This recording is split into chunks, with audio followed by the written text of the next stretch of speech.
intersymbol interference, ISI.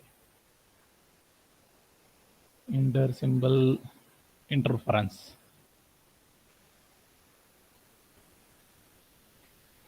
ISI. First of all, we'll see ISI, then later on we'll see how to avoid ISI, okay, intersymbol interference.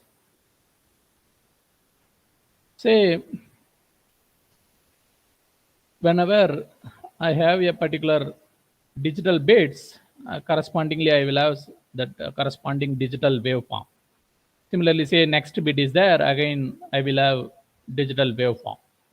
But what is the major problem with respect to the digital waveform? Any digital waveform, in general, it will have infinite frequency. Okay, why? Because the digital signals is having sudden variation. Okay, the sudden change will have infinite frequency. Sudden change will have infinite frequency. Infinite sudden changes will produce infinite frequency. In a digital signal that will have sudden change, so definitely it will produce infinite frequencies. But another, maybe most of the information may be in the lower frequencies, but some information will also be available at the very high frequencies, like infinite frequencies. Then, so again, our bandwidth of the digital communication is not infinite, it is finite.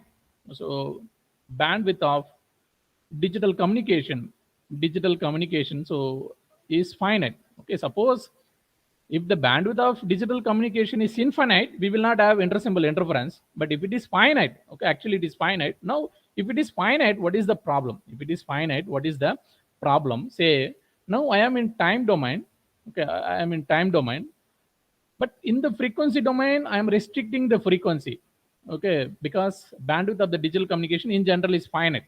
That means what? You are restricting that signal in frequency domain, not in the time domain. You are doing restriction in the frequency domain because your system is having only finite frequency. You know that restriction in one domain will give expansion in the other domain, Restriction in one domain will have expansion in the other domain. Why? Because f is equal to 1 by t or t is equal to 1 by f. If you are doing restriction in frequency domain, definitely the corresponding expansion will be there in the frequency domain. So that means what will happen? So this shape will be somewhat distorted like this. Instead of sudden variation, it will be distorted like this, but actual t may be here. Again, this is your t, bit duration. So now the signal energy that is in the t will be spread over, okay, spread over to nearby time period also, nearby symbols also. Signal energy will be spread over. Why? Because you are restricting the signal in the frequency domain, so definitely spreading will be there in the time domain. So the entire energy that is present in this symbol will be spread over like this. Again, what will happen? This is the bit 1. Say this is bit number 1. Okay, again bit 2 also will be coming. Bit 2 also. Again, bit 2 also will have time spreading. Say like this. Bit 2 also will have time spreading. So now what is happening here? Some part of the energy, again the symbols are getting overlapped. Say this is symbol 1, this is symbol 2. Okay, now again some portion of the symbols are getting overlapped. So that creates interference. When you are going from one bit to another bit, it creates the interference. Again, if that interference is very, very high, you cannot recover back your original signal. So inga interference வந்து நம்மளுடைய own systemல இருந்தே வருது. Again, due to the limitation in the bandwidth. So again, bandwidth வந்து infinite தர முடியாது. So definitely bandwidth is finite. இப்போ கண்டிப்பா இது போல spreading வந்து வரதான் செய்யும். So that means what is intersymbol interference? Due to the finite bandwidth in the communication system, okay, the signals are getting spread in the time domain. So there is the overlapping.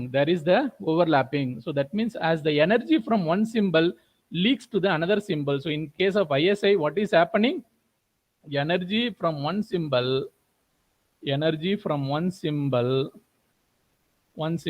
leaks to the nearby symbol.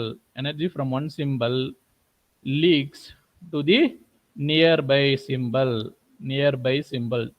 That is the reason for, I don't know why I'm not able to write here in this portion. Okay, energy from one symbol leaks to the nearby symbol.